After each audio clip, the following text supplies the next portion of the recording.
Good morning everyone. आज हम देखेंगे chapter 24 drug acting on respiratory system का लास्ट पार्ट 3, जिसमें हम डिस्कस करेंगे एंटी टिश्यूज एंड एक्सपेक्टोरेंट्स। तो फर्स्ट हम देखते हैं व्हाट इज कफ। कफ क्या होता है? कफ is protective reflex which helps to expel irritant material from respiratory tract. तो रेस्पिरेटरी ट्रैक का जो सरफेस होता है, वो सरफेस को जो इरिटेट करने वाले जो मटेरियल्स है और फॉरेन पार्टिकल्स है जो कि हमें एनवायरनमेंट से हम मिलते हैं और जो कि हमारे एनवायरनमेंट से हमारे बॉडी में जाते हैं और रेस्पिरेटरी ट्रैक को इरिटेट करने का काम करते हैं। तो जब भी ये रेस्पिरेटरी ट्रैक इरिटेट होता है तो उसके रिफ्लेक्स एक्शन में कफ हमें आता है। Cough nothing but a process in which we expel irritant material from respiratory tract। तो कफ जो है ये रिफ्लेक्स एक्शन है टूवर्ड्स दैट इरिटेंट मटेरियल। जो इरिटेंट मटेरियल रेस्पिरेटरी ट्रैक्ट को इरिटेट कर रहा है, तो जैसा कि एक सिंपल है कि भाई जो कोई हमें इरिटेट करता है तो उसका रिफ्लेक्स एक्शन में हम चिढ़ जाते हैं, वैसा ही सेम रेस्पिरेटरी ट्रैक्ट जो है ये चिढ़ जाता है और इरिटेट हो जाता है और उसके इसमें हम उस पे गुस्सा करते हैं को पर्सन पे। वैसा ही रेस्पिरेटरी ट्रैक्ट कफ के फॉर्म में गुस्सा करता है वो फॉरेन मटेरियल पे और इरिटेंट मैटर पे, जिसके वजह से वो हमारे बॉडी से निकल जाता है। ठीक है, तो कफ क्या है? कफ is a protective reflex which helps to expel irritant material from respiratory tract. Irritation of respiratory tract produces impulses which are carried to cup center in medulla oblongata which initiate coughing। तो irritation जो होता है हमारे respiratory tract के surface को, वो impulse produce करता है। हम इससे पहले हमारे नर्वस सिस्टम को डिस्कस कर चुके हैं। तो इम्पल्स में डेफिनेटली न्यूरॉन्स इन्वॉल्व होते हैं, नर्व फाइबर्स इन्वॉल्व होती है। तो सेम वो रेस्पिरेटरी ट्रैक्ट में भी नर्व फाइबर और नर्वस सिस्टम का नेटवर्क होता है जो कि इम्पल्स प्रोड्यूस करता है, एक टाइप ऑफ करंट प्रोड्यूस करता है और वो जाता है हमारे कफ सेंटर में। अब ये कफ सेंटर कहाँ होता है? It is present in medulla oblongata. तो मेडुला ऑब्लंगाटा, जैसा कि मैंने इससे भी पहले बोला है कि बहुत इंपॉर्टेंट पार्ट है हमारे बॉडी का, जो कि कंट्रोल करता है cough centre as well as respiratory centre. तो अगर आपको याद होगा मेडुला ऑब्लंगाटा जो है ये रेस्पिरेशन को कंट्रोल करने का मेन रोल प्ले करता है।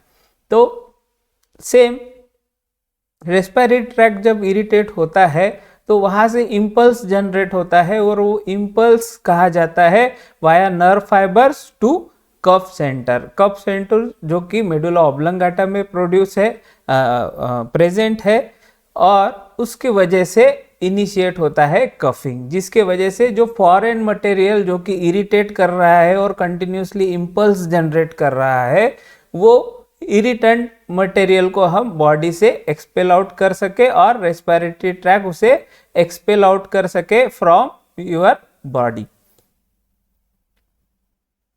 The act of coughing involves initial deep inspiration followed by forced expiration against temporarily closed glottis। तो कफिंग में क्या होता है, उसका एक्शन कैसा होता है? The act of coughing involve initial deep inspiration, means हम इनिशियली डीप इंस्पिरेशन लेते हैं, मीन्स ऑक्सीजन को अंदर खींचते हैं और फोर्सफुली उसे बाहर निकालते हैं अगेंस्ट टेम्पररीली क्लोज्ड ग्लॉटिस। अब ये ग्लॉटिस क्या होता है? एक ग्लॉटिस एक वाल्व होता है और जिसे हम वाल्व बोलेंगे, जिसके वजह से साउंड क्रिएट होता है। जब भी एयर ये वाल्व के थ्रू जाता है तो साउंड और हमारे जो अल्फाबेट से ए से लेके जेड तक, वो हम with the help of glottis he produce कर सकते हैं। ए बी सी डी ये सब जो चीज है, due to this glottis and its layer we can produce this alphabets. Okay, तो जो हम जो बोल रहे हैं, मैं जो बोल रहा हूं, ये with the help of glottis है। ठीक है, तो ये हमारे बॉडी में प्रेजेंट होता है, तो ये बॉडी में क्या होता है कि भाई ये टेम्परली क्लोज हो जाता है और कफिंग के दौरान हम इन बहुत डीप ब्रीदिंग लेते हैं और डीप इंस्पिरेशन करते हैं और उसे फोर्सफुली बाहर फेंकते हैं और फोर्सफुली हमने जितना एयर लिया है उतना ही फोर्सफुली एक्सपायरेशन और एक्सपेल करते हैं। तो ऐसा चीज हमारे कफिंग में होता है और ये होता है action of cough. When the glot is open, suddenly the pulmonary air is forced through trachea to expel out foreign material। तो एक्ट ऑफ कफिंग में क्या होता है, इनिशियली हम सांस लेते हैं और उसको फोर्सफुली बाहर फेंकते हैं अगेंस्ट टेम्पररीली क्लोज ग्लॉटिस। तो ग्लॉटिस जो पार्ट है जो वेरियस लेयर्स से बना हुआ है, एक टिश्यू की लेयर्स से बना हुआ है और वहाँ से जब एयर पास होता है तो अलग अलग टाइप के साउंड प्रोड्यूस होते हैं, जैसा कि हम वोकल साउंड्स जो प्रोड्यूस होते हैं, वोवेल्स और कॉन्सोनेंट्स प्रोड्यूस होते हैं, वो टेम्पररीली क्लोज हो जाता है। ठीक है, जब ये ग्लॉटिस ओपन होता है suddenly, when the glottis open suddenly the pulmonary air is forced through trachea। तो ग्लॉटिस से टेम्परली फर्स्ट क्लोज होता है बट उसके बाद सडनली ये ओपन हो जाता है। ओपन होने के बाद जो पल्मोनरी एयर है वो ट्रकिया में फोर्सफुली अंदर जाती है और एक्सपेल करती है फॉरेन मटेरियल को। ठीक है, तो फिर से मैं एक बार बताता हूं, act of cupping involve initial deep inspiration. Deep inspiration means oxygen को हम बहुत ज्यादा लेंगे, फॉलोड बाय फोर्सफुली एक्सपायरेशन, और उसके बाद फोर्सफुली एक्सपायरेशन होगा, मीन्स उतने ही फोर्स से हम सांस को बाहर छोड़ेंगे अगेंस्ट टेम्परली क्लोज ग्लॉटिस। तो ग्लॉटिस इसमें क्लोज फॉर्म में रहता है। When the glottis open suddenly, जब ग्लॉटिस जो है ये सडनली ओपन होता है तो पल्मोनरी एयर जो है ये हमारे ट्रकिया के थ्रू हमारे रेस्पिरेटरी ट्रैक्ट में जाती है और एक्सपेल करती है जो भी फॉरेन मटेरियल हमारे रेस्पिरेटरी ट्रैक्ट को इरिटेट कर रहा है उसे बाहर निकालने का कोशिश करती है। The cough may be productive associated with sputum or dry without much sputum। तो कफ जो होता है एक तो ड्राई होता है या फिर विथ स्पुटम होता है। ये दो टाइप के होते हैं, ड्राई कफ भी होता है और कफ विथ स्पुटम होता है। अब स्पुटम क्या होता है? Sputum nothing but a mixture of your saliva and mucus. Saliva और म्यूकस का जो मिक्सचर होता है उसे हम स्पुटम बोलते हैं। अब ये म्यूकस कब जनरेट होता है? ये एक पार्ट काइंड ऑफ सिक्रीशन है जो हमारे इन्फेक्शन के दौरान हमारे रेस्पिरेटरी ट्रैक्ट के पार्ट में कोई इन्फेक्शन हो गया है या फिर इरिटेशन हो गया है, वहां पे म्यूकस सिक्रीशन होता है और ये म्यूकस सिक्रीशन के साथ सलाइवा कंबाइन होता है और स्पुटम क्रिएट होता है। तो ड्यूरिंग कफिंग अगर हमारे इसमें ज़्यादा म्यूकस सिक्रीशन हुआ है तो वो म्यूकस भी प्रॉब्लम करता है ड्यूरिंग रेस्पिरेशन, तो उसे भी निकालने के लिए जो हमारा नेचुरली प्रोटेक्टिव लेयर है ऑफ सलाइवा वो क्या करता है कि वो म्यूकस के साथ कंबाइन होकर स्पुटम बनता है और उसे बाहर निकालने का कोशिश करता है ड्यूरिंग कफिंग। ठीक है, जब भी हमें खांसी आती है तो ये स्पुटम जो भी एक्सेसिव म्यूकस सिक्रीट हुआ है due to any irritant material और एंटीजन और फॉरेन पार्टिकल, तो उसे बाहर निकालने का कोशिश करता है हमारा रिफ्लेक्स एक्शन जिसे हम कफ कहते हैं। और ये सलाइवा जो कि नेचुरली हमारे बॉडी का प्रोटेक्टिव लेयर है, हमारे म्यूकस मेम्ब्रेन का प्रोटेक्टिव लेयर है। इसके अलावा ड्राई कफ भी होता है जिसमें स्पुटम फॉर्मेशन नहीं होता है, कि भाई हमारे बॉडी में इरिटेंट मटेरियल तो गया बट वो म्यूकस सिक्रीशन नहीं बढ़ा रहा है, तो ऐसे केस में हमें ड्राई कफिंग आता है। और ड्राई कफिंग का भी सेम काम है कि भाई to expel out irritant material. Why this reflex action we called it as a cough. तो जो कफ है ये रिफ्लेक्स एक्शन है टू एक्सपेल इरिटेंट मटेरियल। तो ये चीज होता है हमारे कफिंग के दौरान।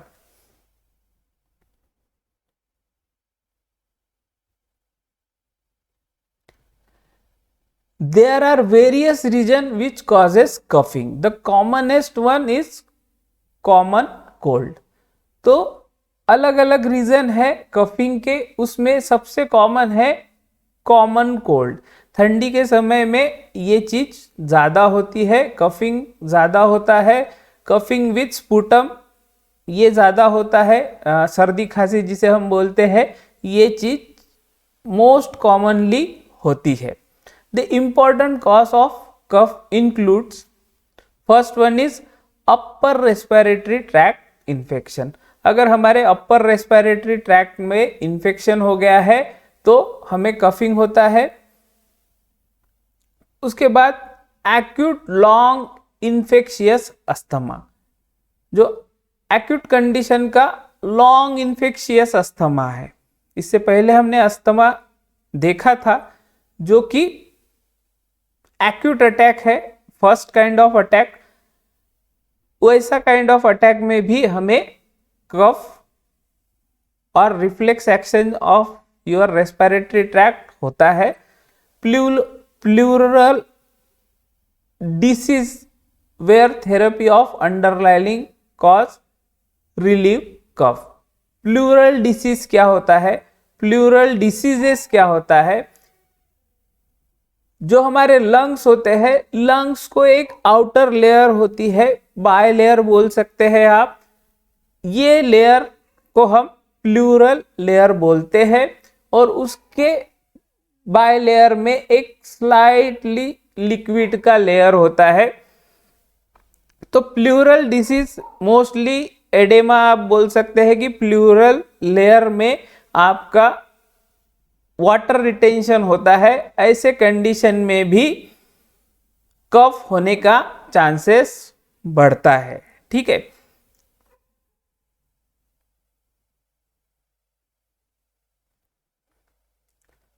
Chronic pulmonary disease, third one is your chronic pulmonary disease में भी cough as a reflex action करके होता है, जिसमें bronchitis means irritation of bronchi, then tuberculosis और टीबी में भी खांसी आती है, where symptomatic treatment for cough along with specific treatment is necessary.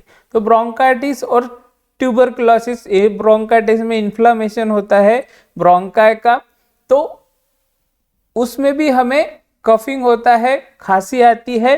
Tuberculosis में भी हमें बैक्टीरियल इन्फेक्शन होता है और जिसके वजह से हमें खांसी आती है। तो एज अ सिम्प्टोमेटिक ट्रीटमेंट करके हम कफ को कम करने के लिए जो ट्रीटमेंट करते हैं, एज अ सिम्प्टोमेटिक ट्रीटमेंट करके along with specific treatment for that infectious disease, ये हम कॉम्बिनेशन में यूज कर सकते हैं in case of chronic pulmonary disease like bronchitis and tuberculosis. तो ब्रोंकाइटिस और ट्यूबरक्लोसिस में सिम्प्टोमेटिक ट्रीटमेंट करके हम ड्रग यूज कर सकते हैं for cough associated with bronchitis and tuberculosis. इसके अलावा उनको स्पेसिफिक जो इन्फेक्शन कम करने के लिए जो ड्रग है उसका भी हम इस्तेमाल इसमें करते हैं। तो ये 3 कॉज है आपके कफ के। उसके बाद 4th वन है secondary to acute left ventricular failure. तो सेकेंडरी टू एक्यूट मीन्स अगर आपका लेफ्ट वेंट्रिकल और पेशेंट का लेफ्ट वेंट्रिकल फेल है तो उसमें भी कफ जैसा और रिफ्लेक्स एक्शन जो है हमारे रेस्पिरेटरी ट्रैक्ट का वो प्रोड्यूस होता है, और ऐसे कंडीशन में हमें इमीडिएट अटेंशन देना चाहिए कार्डियक कंडीशंस को। ठीक है।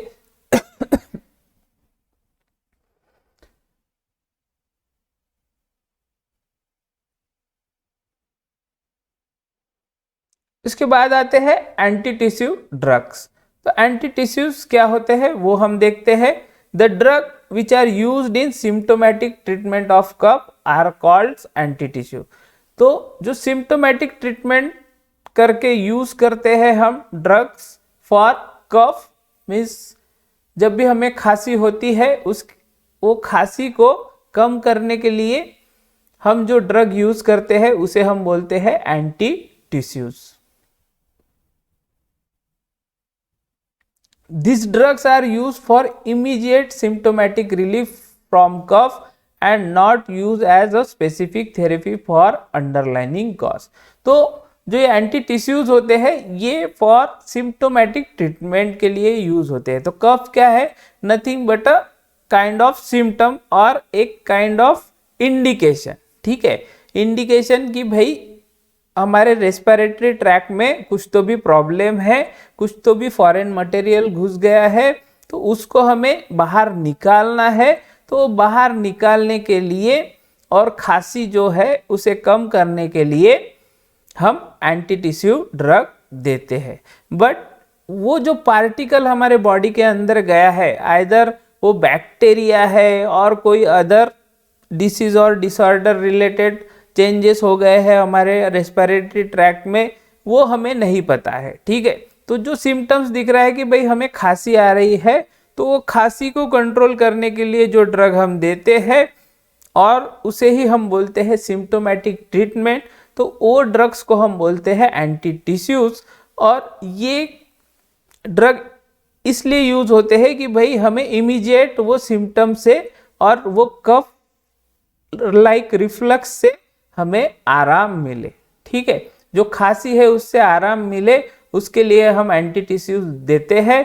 बट उसके अलावा अगर हमें ब्रोंकाइटिस है या फिर ट्यूबरकुलोसिस है, यह अगर हमें नहीं पता है तो वो उसके लिए वो पर्पस के लिए हम एंटी टिश्यूज यूज नहीं करते। हमारा मेन पर्पस है जो सिम्टम दिख रहा है, जो खांसी दिख रही है, वो खांसी में आराम मिलना चाहिए, वही एंटी टिश्यूज का मेन पर्पस है और वो उस पे ही काम करता है। बाकी जो उसके अलावा जो इन्फेक्शन हुआ है, आइदर ट्यूबरकुलोसिस हुआ है, ब्रोंकाइटिस हुआ है, अस्थमा हुआ है, उस पे वो कोई काम नहीं करता। तो अभी हम क्लासिफिकेशन देख लेते हैं एंटी टिश्यू ड्रग्स के। तो फर्स्ट आते हैं those acting as a demulcent. अब ये डिमल्सेंट की स्पेलिंग गलत हो गई है, ये है DEMULCENTS। ठीक है, तो ये डिमल्सेंट्स गलत हो गया है। तो दोज एक्टिंग एज अ डिमल्सेंट्स, डिमल्सेंट्स के एग्जाम्पल है सायरप एंड टिंचर्स। तो सायरप एंड टिंचर्स आपने ऑलरेडी यूज किए होंगे, बहुत बार यूज किए होंगे ड्यूरिंग कॉमन कोल्ड या फिर सर्दी खांसी के टाइम पे आपने यूज किए होंगे। उसके बाद आते हैं those which increase the respiratory tract fluid. तो इसमें आते हैं एक्सपेक्टोरेंट्स। तो ये ऐसे ड्रग्स है कि जो कि रेस्पिरेटरी ट्रैक्ट का जो म्यूकस है उसका सिक्रीशन बढ़ाने का काम करते हैं, जिसके वजह से वो इरिटेंट मटेरियल वो म्यूकस के साथ बाहर निकल सके। तो उसका एग्जाम्पल आता है एक्सपेक्टोरेंट। उसके बाद those which acts as the central cough suppressant. अभी सेंट्रल कफ सप्रेसेंट मीन्स जो कफ सेंटर है हमारा सेंट्रल नर्वस सिस्टम में, स्पेशली इन मेडुला ऑब्लंगाटा, वहां पे जाके ये काम करते हैं। इसमें एग्जाम्पल आता है आपका कोडीन, मॉर्फिन एंड नॉस्कैपिन। तो ये तीन कैटेगरी के drug as a anti tissue करके यूज होते हैं। इनका मेन काम है कि भाई कफ के रिफ्लक्स को काम डाउन कर रहा, कफ से पेशेंट को आराम दिलाना।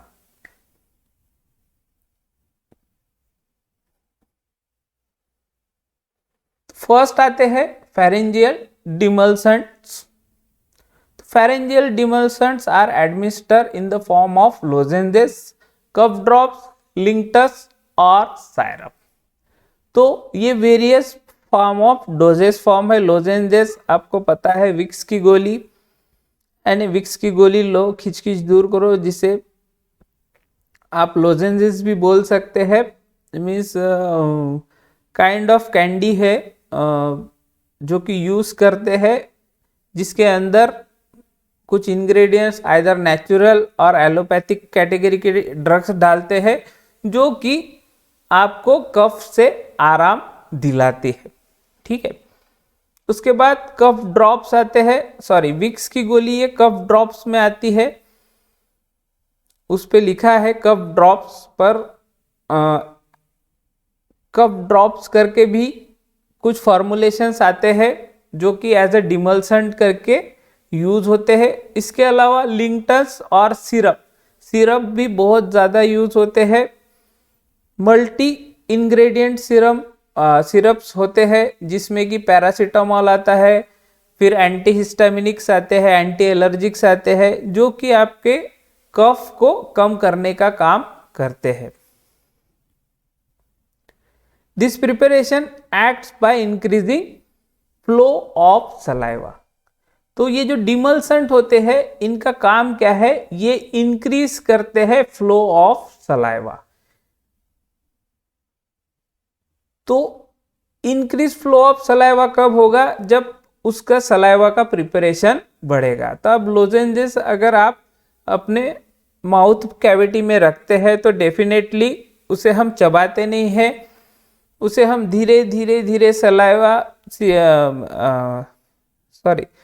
धीरे मुंह में हम रोटेट करते हैं, जिसके वजह से सलाइवरी ग्लैंड से सलाइवा निकलता है, सलाइवा सिक्रीशन होता है, और जिसकी वजह से excess amount of saliva secrete होता है। अब ये जो सलाइवा है, सलाइवा क्या है, it's a best natural demulcent. ठीक है, which produce protective and soothing effect. तो ये जो सलाइवा है, सलाइवा का प्रोडक्शन बढ़ता है एज वेल एज इसका फ्लो भी बढ़ता है, जिसके वजह से ये रेस्पिरेटरी ट्रैक्ट पे जो है एक protective and soothing effect produce करता है। मीन्स एक लेयर प्रोड्यूस करता है, जिसके वजह से जो है जो इरिटेंट मटेरियल है, ये इरिटेंट मटेरियल जो है वो सलाइवा के साथ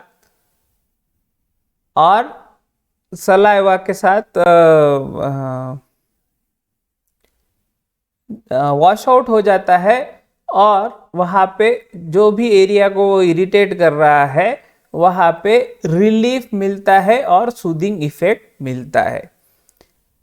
सायरप in the cup syrup serve the same function. तो सायरप भी सेम फंक्शन प्रोड्यूस करते हैं। आजकल मेंथल कंटेनिंग और मेंथा कंटेनिंग सायरप्स आते हैं, जो कि एक गले में एक कूलिंग इफेक्ट प्रोड्यूस करते हैं। इसके अलावा सलाइवा का भी सिक्रीशन बढ़ाते हैं, जिसके वजह से जो रेस्पिरेटरी ट्रैक है specially trachea and after that bronchi, उसमें जो है आपको थोड़ा सा सूदिंग इफेक्ट मिलता है। फैरिंग्स हो गया, जहाँ पे मोस्टली आपके बैक्टीरिया और इन्फेक्शियस बैक्टीरिया बहुत समय के लिए रहते हैं, वहाँ पे भी सलाइवा का प्रोडक्शन बढ़ाता है, जिसके वजह से कि भाई वहाँ पे एक प्रोटेक्टिव लेयर प्रोड्यूस हो सके और वो जो इरिटेंट मटेरियल है वो वहाँ से वॉश आउट हो जाए। Demulcents are mainly used in cough due to irritation of pharyngeal mucosa above the epiglottis। अब ये इपिग्लॉटिस जो है ये पार्ट है आपके लैरिंग्स का, ठीक है। अब ये फेरेंजियल उसके ऊपर का पार्ट है, उसके बाद है नेजल कैविटी। मीन्स अगर हम कंसीडर करें तो फर्स्ट आएगा nasal cavity, then pharynx, then larynx. तो फेरेंजियल डिमल्सन जो है स्पेशली काम करते हैं फेरेंजियल म्यूकोजा पे। जो फेरिंग्स होता है उसका जो म्यूकस लेयर होता है, जहाँ पे मोस्टली बैक्टीरिया और इन्फेक्शियस बैक्टीरिया जो है और इरिटेंट मटेरियल जाते हैं और वहाँ पे ज़्यादा समय बिताते हैं, तो उन्हें वॉश आउट करने के लिए ये फेरेंजियल डिमल्सन मोस्टली यूजफुल है, क्योंकि ये क्या करते हैं, एक प्रोटेक्टिव लेयर बनाते हैं और इसके अलावा एक सूदिंग इफेक्ट भी देते हैं। वो वहाँ का जो फेरेंजियल म्यूकोजा का इरिटेशन है वो कम करने का काम करते हैं। तो ये फेरेंजियल डिमल्सेंट का काम है। अब ये होते हैं about the epiglottis. Epiglottis nothing but a part of your larynx. तो इपिग्लॉटिस आपको पता ही होगा कि इपिग्लॉटिस का काम क्या है। जब हम खाना खाते हैं तो खाना खाते समय ये एयर पैसेज को बंद करने का काम इपिग्लॉटिस करता है, जिसके वजह से हम जब खाना खाते हैं तो वो जाता है आपके ईसोफेगस में, और जब खाना वहां से पास हो जाता है तो ये इपिग्लॉटिस फिर से आपके ईसोफेगस को दबा देता है, जिसके वजह से आपका एयर पैसेज खुल जाता है और हम इजीली सांस ले पाते हैं और कार्बन डाइऑक्साइड को बाहर निकाल सकते हैं। तो epiglottis it's a kind of barrier जो कि ऑटोमेटिकली काम करता है। जब हमें खाना खाना है तो एयर पैसेज को बंद कर देगा और आपके ईसोफेगस को ओपन कर देगा, जिसके वजह से खाना हमारा जीआई ट्रैक्ट में जाएगा। और जब हम खाना नहीं खा रहे हैं तो ये इपिग्लॉटिस क्या करेगा, ईसोफेगस की तरफ ज़्यादा टिल्ट रहेगा और उसको ईसोफेगस को बंद करेगा, जिसकी वजह से हम सांस ले पाएंगे। जो हमारा ग्लॉटिस पार्ट है जहाँ से एयर जाता है टूवर्ड्स योर वोकल कॉर्ड और ट्रकिया, तो वो पार्ट ओपन हो जाता है, ठीक है। तो ये तो बात हो गया इपिग्लॉटिस का। इपिग्लॉटिस से इससे कोई डिमल्सेंट से कुछ लेना देना नहीं है। तो मोस्टली जो फेरेंजियल इन्फेक्शन होता है और बैक्टीरिया प्रेजेंट होते हैं वो फेरिंग्स में, या फिर कोई एंटीजन और इरिटेंट मटेरियल फेरेंजियल म्यूकोजा में स्टिक है और वहाँ पे चिपका हुआ है और वो फेरिंग्स को इरिटेट कर रहा है, तो ऐसे कंडीशन में फेरेंजियल डिमल्सेंट बहुत काम का चीज है। उसके बाद है सेकंड कैटेगरी एक्सपेक्टोरेंट्स।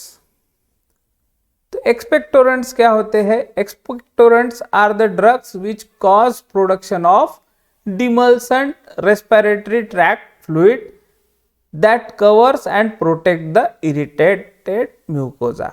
तो एक्सपेक्टोरेंट क्या है? ये भी काइंड ऑफ डिमल्सेंट है। ये भी रेस्पिरेटरी ट्रैक्ट के फ्लूइड को बढ़ाने का काम करते हैं और म्यूकस को बढ़ाने का काम करते हैं, जो कि कवर करते हैं इरिटेट म्यूकस को और वहां पे अपना प्रोटेक्टिव एक्शन दिखाने का काम करते हैं।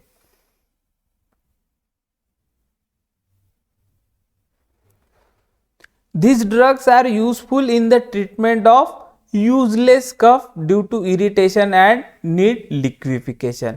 तो ये जो एक्सपेक्टोरेंट्स होते हैं ये यूजफुल है for the treatment of useless cough. Useless cough means कोई हम कोई पोल्यूटेड एरिया में जाते हैं और डस्ट हमारा अगर रेस्पिरेटरी ट्रैक्ट में चला गया है और हमारे रेस्पिरेटरी ट्रैक्ट को अगर इरिटेट कर रहा है, तो ऐसे डस्ट को बाहर निकालने के लिए एक्सपेक्टोरेंट्स जो है, और specially for dry cough expectorants को यूज करते हैं, जो कि जब हम लेते हैं तो ये क्या करता है कि रेस्पिरेटरी ट्रैक्ट में फ्लूइड प्रोडक्शन बढ़ा देता है, जिसके वजह से जो म्यूकस मेम्ब्रेन हमारा रेस्पिरेटरी ट्रैक्ट का इरिटेट हो रहा है वहां पे एक फ्लूइड का लेयर प्रोड्यूस करते हैं और लोकली जो इरिटेशन हो रहा है उसे कम करने का कोशिश करते हैं।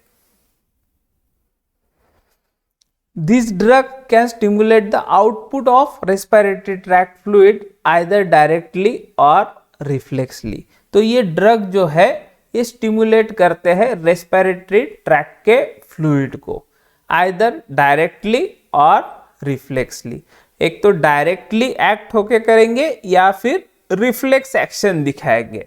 अगर हमारा म्यूकस मेम्ब्रेन इरिटेट हो रहा है तो अगर इरिटेट ज़्यादा हो रहा है और हमने अगर एक्सपेक्टोरेंट ले लिया है तो वो एक्सपेक्टोरेंट भले ही हमारे रेस्पिरेटरी ट्रैक्ट में नहीं गया हो बट उसके अदर पार्ट पे वो एक्शन दिखाता है, हमारे बॉडी के अदर पार्ट्स पे एक्शन दिखाएगा और सेंट्रली एक्शन दिखाएगा, जिसके वजह से वो रेस्पिरेटरी ट्रैक्ट में फ्लूइड सिक्रीशन बढ़ जाएगा और जिसके वजह से जो भी पार्ट इरिटेट हो रहा है वहां पे एक प्रोटेक्टिव लेयर बन जाएगा और हमारा म्यूकस मेम्ब्रेन जो है वो कम इरिटेट होगा और हमें जो कफ प्रोड्यूस हो रहा है उसमें आराम मिलेगा।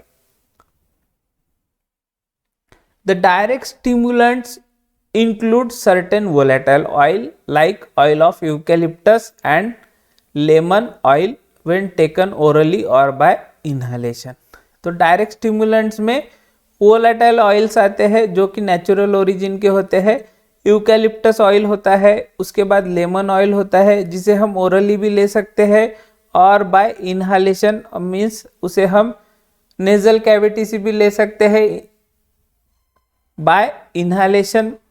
इसके अलावा अल्कोहल और सीडारवुड ऑयल भी होते हैं जो कि हम वाटर में डालेंगे तो उसका स्टीम बनेगा और वो हमारे नेजल कैविटी में से जाएगा और नेजल कैविटी में से जाने के बाद वो एक्सपेक्टोरेंट एक्टिविटी दिखाएगा, मीन्स जो रेस्पिरेटरी ट्रैक्ट है वहां के म्यूकस मेम्ब्रेन में म्यूकस का सिक्रीशन बढ़ाएगा और म्यूकस का सिक्रीशन बढ़ाने के बाद एक प्रोटेक्टिव लेयर प्रोड्यूस करेगा ऑन दैट म्यूकस मेम्ब्रेन।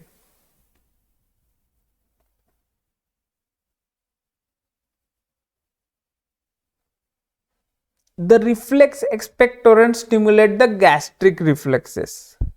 अब ये जो एक्सपेक्टोरेंट है फर्स्ट है डायरेक्ट वाले और दूसरे है रिफ्लेक्स वाले। अब रिफ्लेक्स एक्सपेक्टोरेंट कैसा काम करते हैं वो हम देखते हैं। The reflex expectorant stimulate the gastric reflexes which help to increase the respiratory irritation and hence certain emetics are useful for this purposes। तो इसमें क्या होता है, द रिफ्लेक्स एक्सपेक्टोरेंट क्या करते हैं, ये गैस्ट्रिक म्यूकोजा है उसे इरिटेट करने का काम करते हैं, जिसके वजह से फर्दर रेस्पिरेटरी ट्रैक का इरिटेशन होता है और फर्दर वहां के लोकल एरिया में एक्सिस फ्लूइड सिक्रीशन होता है। तो कुछ इमिटिक ड्रग मीन्स जो वोमिट प्रोड्यूस करते हैं और उल्टी प्रोड्यूस करने वाले जो ड्रग होते हैं उसे हम यूज कर सकते हैं एज अ रिफ्लेक्स एक्सपेक्टोरेंट।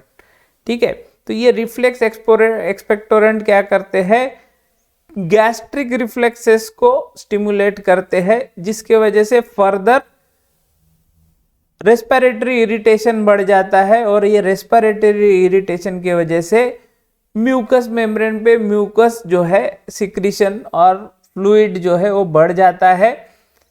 तो ये कैटेगरी में सर्टेन इमिटिक्स ड्रग्स आते हैं। इमिटिक्स मीन्स जो कि वोमिटिंग प्रोड्यूस करते हैं, उल्टी कराने का काम करते हैं। ऐसे drug as a reflex expectorant करके यूज होते हैं। The salt which produce such actions are called saline expectorant. तो सलाइन एक्सपेक्टोरेंट्स जो होते हैं वो स्पेशली एक्ट होते हैं एज अ रिफ्लेक्स एक्सपेक्टोरेंट। तो ये रिफ्लेक्स एक्सपेक्टोरेंट के एग्जाम्पल में आएगा अमोनियम क्लोराइड, उसके बाद आएगा पोटेशियम आयोडाइड और थर्ड आएगा अमोनियम बाइकार्बोनेट। इसके अलावा दूसरे भी सॉल्ट यूज होते हैं एज अ सलाइन एक्सपेक्टोरेंट करके। उसके बाद नेचुरल ओरिजिन का ipecac is used as a expectorant because of its reflex expectorant activity. तो इपिकैक करके भी जो नेचुरल ओरिजिन का ड्रग है वो भी एज अ रिफ्लेक्स एक्सपेक्टोरेंट करके यूज होता है, जो कि इरिटेट करता है आपके गैस्ट्रिक म्यूकोजा को, जिसकी वजह से रेस्पिरेटरी इरिटेशन और बढ़ जाता है और फ्लूइड सिक्रीशन बढ़ जाता है और अल्टीमेटली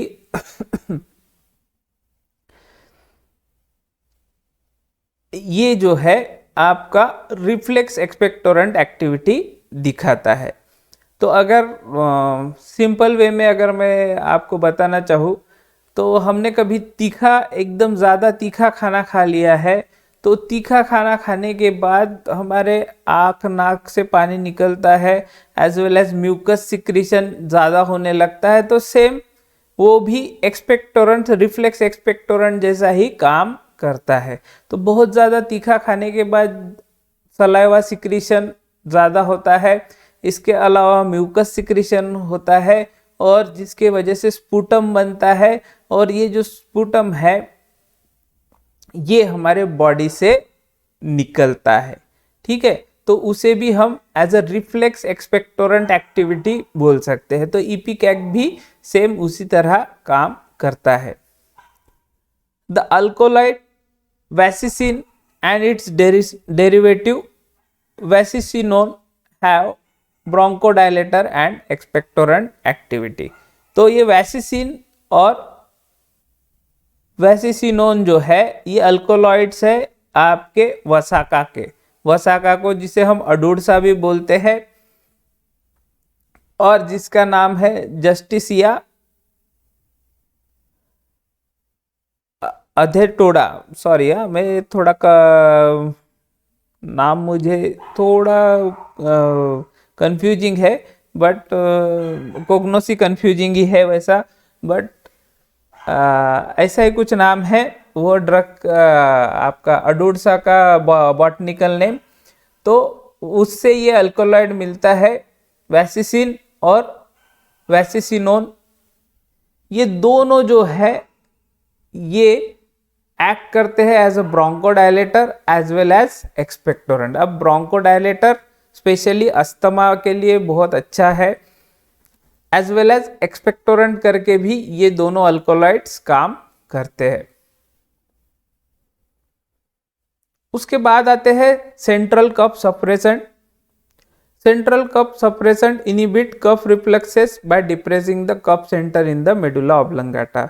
इसके पहले ही हम डिस्कस कर चुके हैं कि कफ सेंटर प्रेजेंट होता है आपके मेडुला ऑब्लंगाटा में, और जो कफ रिफ्लेक्स है उसको सप्रेस करना है।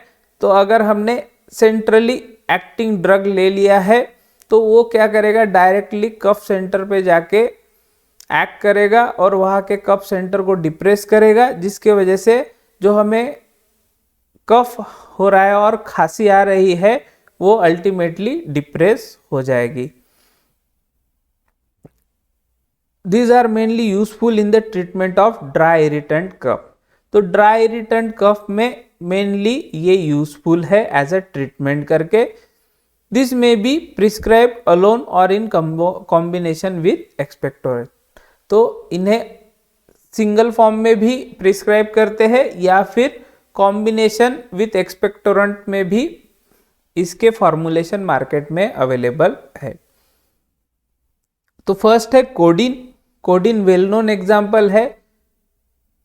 वेल नोन इसलिए बोल रहा हूं कि कोडिन ये बेनाड्रिल में प्रेजेंट होता है। बेनाड्रिल वेल नोन फॉर्मुलेशन है जो कि बहुत ज़्यादा चलता है मार्केट में, ओटीसी प्रोडक्ट है, ओवर द काउंटर जिसे हम बोलते हैं, तो उसमें बेनाड्रिल में कोडीन ही प्रेजेंट होता है। अगर आप कभी बेनाड्रिल लिए होगे तो आपको नींद भी जल्दी आती है, बिकॉज ये सेंट्रली एक्टिंग ड्रग है कोडीन, ठीक है। और कोडीन ये जो है ये डेरिवेटिव है आपके मॉर्फिन हो गया, जो कि सेंट्रली एक्टिंग ड्रग है। तो ये सब जो ड्रग है ये सिडेशन प्रोड्यूस करने वाले कैटेगरी में आते हैं। Codeine is capable of depressing the cough centre like morphine, due to this reason it is use for this purpose. तो ये कफ सेंटर जो है डिप्रेस करने का काम करता है जैसा कि मॉर्फिन करता है, और यही रीजन के वजह से इसको एज अ कफ सप्रेसेंट और सेंट्रल कफ सप्रेसेंट करके यूज करते हैं। It can also be used as analgesic, तो ये एज अ पेन किलर करके भी यूज होता है कोडीन, तो इसको एनाल्जेसिक करके भी हम यूज कर सकते हैं। It is relatively safe drug and it's adverse effect is constipation.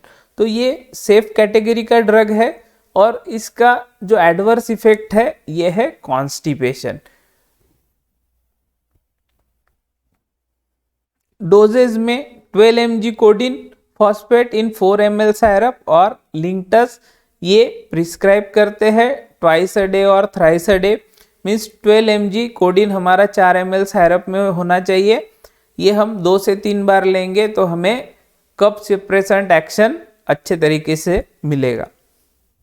तो सायरप जैसा कि मैं बोल चुका हूँ, बेनाड्रिल और लिंकटस, तो ये जो चीज़ें हैं ये अगर हम कोडीन की लेते हैं 4 ml जिसमें 12 mg कोडीन फॉस्फेट है, तो हमें डिजायर्ड एंटी कफिंग इफेक्ट और कफ सप्रेसेंट इफेक्ट मिलेगा। Although morphine is claimed to be cough suppressant, it does not suppress cough effectively except in large dose. तो मॉर्फिन जो है ये भी कफ सप्रेसेंट करके क्लेम किया हुआ है, बट ये उतना भी इफेक्टिवली कफ को सप्रेस नहीं करता जब तक कि हम इसका लार्ज डोज नहीं लेते। तो कंपेयर टू कोडीन, मॉर्फिन ये लेस कफ सप्रेसेंट है, ठीक है। इसे जब हम लार्ज डोज में लेंगे तभी ये कफ को इफेक्टिवली सप्रेस करेगा, इसके अलावा ये उतना इफेक्टिव नहीं है एज कंपेयर टू कोडीन। तो सेकंड ड्रग आता है noscapine. It is also opium alkaloid, belongs to benzyl isoquinoline group. तो ये नॉस्कैपिन जो है ये ओपियम अल्कोलॉइड है और बेंजाइल आइसोक्विनोलिन ग्रुप इसमें प्रेजेंट होता है। It has smooth muscle relaxant activity and is in large dose it act as a bronchodilator। तो इसमें भी स्मूथ मसल रिलैक्सेंट एक्टिविटी है। जो स्मूथ मसल्स हमारे बॉडी में प्रेजेंट होते हैं उसको रिलैक्स करने का काम नॉस्कैपिन करता है, और अगर हम इसको लार्ज डोज में देते हैं तो act as a bronchodilator, means bronchi को डायलेट करने का काम भी करता है। तो नॉस्कैपिन को हम अस्थमा में भी यूज कर सकते हैं as a bronchodilator.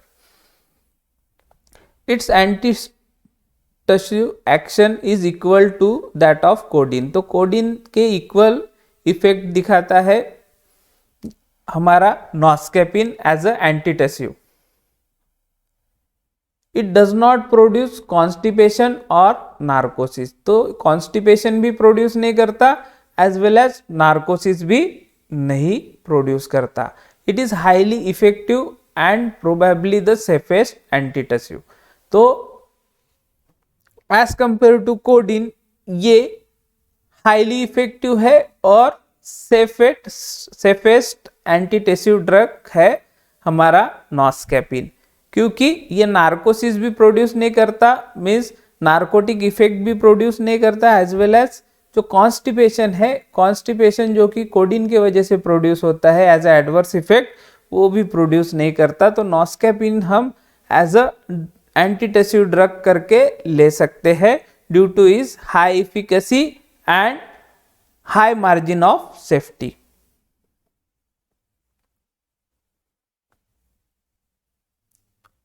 All cough suppressants are dangerous in the presence of excessive secretion, which may cause mechanical obstruction in respiration. तो जितने भी कफ सप्रेसेंट है, आइदर सेंट्रली एक्टिंग और डायरेक्टली एक्टिंग, ये सभी डेंजरस है बिकॉज एक्सेसिव सिक्रीशन के presence में हमें रेस्पिरेशन लेने में ऑब्स्ट्रक्शन प्रोड्यूस हो सकता है.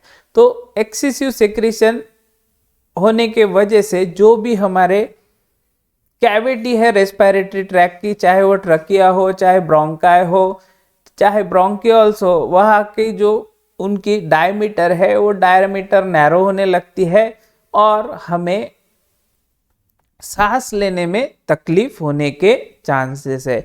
तो सभी के सभी जो कफ सप्रेसेंट है ये डेंजरस हो सकते हैं अगर वो एक्सेसिव सिक्रीशन प्रोड्यूस करे. Due to this these are contraindicated in pleural disease and respiratory failure.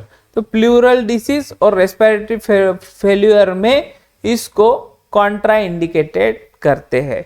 अब pleural disease means जो pleural cavity है जो हमारे lungs के बाहर प्रेजेंट होती है, अगर वहाँ पे डिसीज प्रेजेंट है, वहाँ पे प्लूरल कैविटी में अगर वाटर रिटेंशन ज़्यादा हो गया है तो प्रॉपरली लंग्स काम नहीं कर पा रहे हैं या फिर रेस्पिरेटरी ट्रैक्ट फेल्यूर का प्रॉब्लम है, तो ऐसे कंडीशन में जहाँ पे ऑलरेडी रेस्पिरेशन हैम्पर हुआ है कि हमारे जो लंग्स है वो प्रॉपरली काम नहीं कर रहे हैं, ऐसे कंडीशन में हम ऑल कफ सप्रेसेंट को अवॉइड करते हैं. ठीक है, क्योंकि ये ज़्यादा सिक्रीशन प्रोड्यूस करते हैं और जिस पेशेंट को ऑलरेडी रेस्पिरेशन लेने में तकलीफ हो रहा है तो उसकी तकलीफ बढ़ाने का काम ये सब ड्रग करते हैं, जिसे हम एंटीटिसिव ड्रग्स बोलते हैं. Therapeutic usefulness of antihistamine is limited to the case where cough is due to post nasal drip. तो जो एंटीहिस्टामिनिक है, therapeutic useful of antihistaminic is limited means कहाँ पे लिमिटेड है, जहाँ पे कफ है is due to post nasal drip. अब ये पोस्ट नेजल ड्रिप क्या होता है कि भाई जो नेजल कैविटी में सिक्रीशन हुआ है वो सिक्रीशन फर्दर हमारा रेस्पिरेटरी ट्रैक्ट में जाता है, उसे हम बोलते हैं पोस्ट नेजल ड्रिप. तो ऐसे कंडीशन में अगर हम एंटीहिस्टामिनिक ड्रग देते हैं टू रिलीव कफ तो वो यूजफुल नहीं रहता है.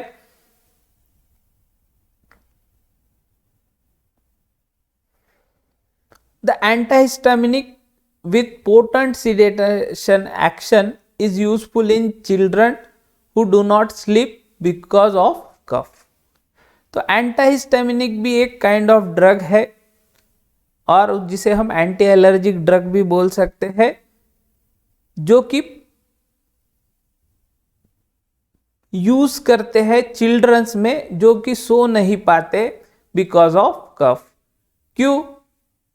क्योंकि antihistaminic with potent sedation action, antihistaminic with potent sedation action वाले ड्रग जो है ये हम बच्चों को देते हैं.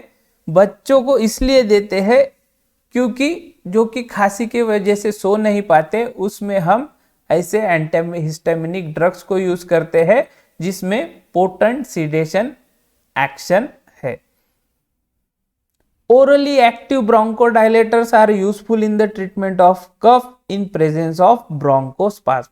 तो जिन्हें खांसी आ रही है और जिसमें ब्रोंकाई का कॉन्ट्रैक्शन हुआ है, ब्रोंकोस्पाज्म प्रोड्यूस हुआ है, तो ऐसे इसमें हम ओरली एक्टिव ब्रोंकोडायलेटर भी दे सकते हैं for the treatment of cough. The drug commonly used are salbutamol, isoprenaline and ephedrine. तो ये हम ऑलरेडी ड्रग डिस्कस कर चुके हैं इसके पहले ब्रोंकियल अस्थमा में। तो साल्ब्यूटामॉल, आइसोप्रिनालिन और इपिड्रिन ये है ब्रोंकोडायलेटर ड्रग्स। तो इसको भी हम यूज कर सकते हैं आइदर अलोन और in combination with expectorant to relieve the cough in presence of bronchospasm. तो ब्रोंकोस्पाज्म के प्रेजेंस में अगर हमें कफ आ रहा है तो साल्ब्यूटामॉल, आइसोप्रिनालिन, इपिड्रिन ये ड्रग्स को यूज कर सकते हैं with other combinations. Most of proprietary preparation available as a cough remedy generally contain a central cough suppressant, an expectorant, antihistaminic and a bronchodilator in pleasantly flavored syrupy base। तो अभी market में जो है बहुत सारे प्रोप्राइटरी प्रिपरेशंस अवेलेबल है। अभी proprietary preparation आपको पता ही होगा। प्रोप्राइटरशिप मीन्स अगर समझ लीजिए मेरा कंपनी 4 कॉम्बिनेशन का ड्रग बना रहा है जिसमें कफ सप्रेसेंट है, एक्सपेक्टोरेंट है, एंटीहिस्टामिनिक है, ब्रोंकोडायलेटर भी है, बट ये मेरा खुद का फॉर्मुलेशन है, उसे हम बोलेंगे प्रोप्राइटरी प्रिपरेशन। दूसरा कंपनी सेम ड्रग को यूज कर रहा है बट उसका जो कॉन्सेंट्रेशन है कम ज़्यादा उसने किया है, तो वो उसका प्रोप्राइटरी प्रिपरेशन हुआ। तो जो हम खुद बनाते हैं, जो हम खुद के दिमाग से बनाते हैं, उसे हम बोलेंगे प्रोप्राइटरी प्रिपरेशन। जो ऑफिशियल प्रिपरेशन है उसे हम प्रोप्राइटरी प्रिपरेशन नहीं बोलेंगे। Proprietary preparation nothing but a self discovered preparation. ठीक है, तो मार्केट में ऐसे बहुत सारे प्रिपरेशन है, आइदर आयुर्वेदिक प्रिपरेशन बोलिए या फिर एलोपैथिक प्रिपरेशन बोलिए, होम्योपैथिक प्रिपरेशन बोलिए, विथ प्लीजेंट फ्लेवर्ड साइरपी बेस, ये मार्केट में आपको मिल जाएंगे।